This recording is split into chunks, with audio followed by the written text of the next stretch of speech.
Is Prabowo Subianto the man likely to be Indonesia's next president? John Mohammed is worried about the future of Indonesia's democracy.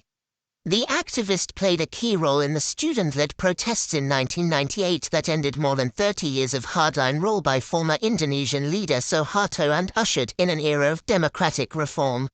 But now Prabowo Subianto, one of Suharto's most feared generals and his former son-in-law, looks set to become the Southeast Asian country's next president. The former general claimed victory on Wednesday night after unofficial quick count showed he had won more than 50% of the vote and was significantly ahead of his two rivals, Anies Baswedan and Ganjar Pranowo.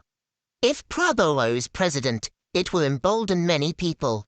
No one will be scared of committing human rights abuses because he has avoided all the allegations made against him and managed to cover them up, Mohammed said, recounting how the Kopassus special forces under Prabowo's command cracked down on a protest at Jakarta's Trisakti University in May 1998. 4 students were killed and dozens more were wounded. The incident sparked widespread outrage and, following Suharto's fall, resulted in Prabowo's dishonorable discharge from the military. The former general never faced trial over Trisakti or the 22 abductions that took place during that tumultuous year, although some of his men were tried and convicted.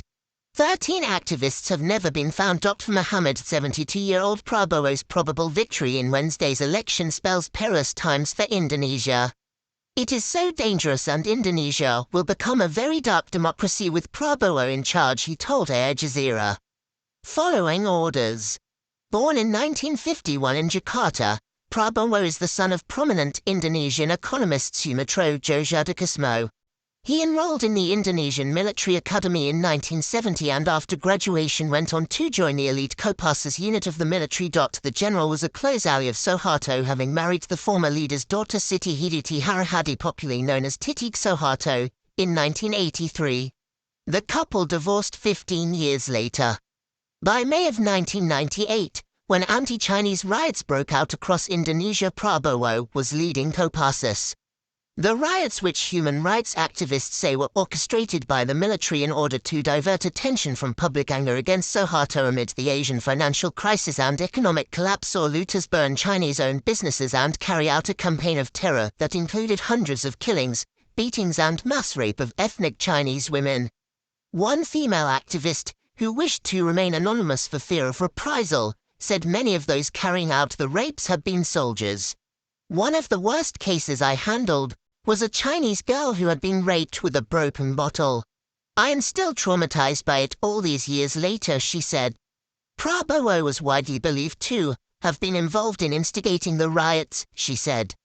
The United States imposed a travel ban on Prabowo over the allegations, which was only lifted in 2020 after his appointment as defense minister by outgoing President Joko Widodo, popularly known as Jokowi. One female activist, who wished to remain anonymous for fear of reprisal, said many of those carrying out the rapes had been soldiers.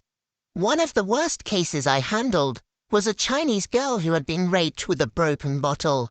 I am still traumatized by it all these years later, she said. Prabowo was widely believed to have been involved in instigating the riots, she said. The United States imposed a travel ban on Prabowo over the allegations, which was only lifted in 2020 after his appointment as defense minister by outgoing President Joko Widodo, popularly known as Jokowi. Prabowo has denied involvement in the rights abuses, but in 2014 admitted to Al Jazeera that he had helped abduct activists during the Suharto era. He said that he had been following orders, and that the kidnappings were legal. I carried out operations that were legal at the time. If a new government said I was at fault, I was here to take full responsibility, he said. In addition to the alleged abuses in Jakarta, Prabowo has also been accused of involvement in military crimes in East Timor, which Indonesia invaded and occupied in 1975, as well as in the eastern province of West Papua, where conflict has been rumbling for decades.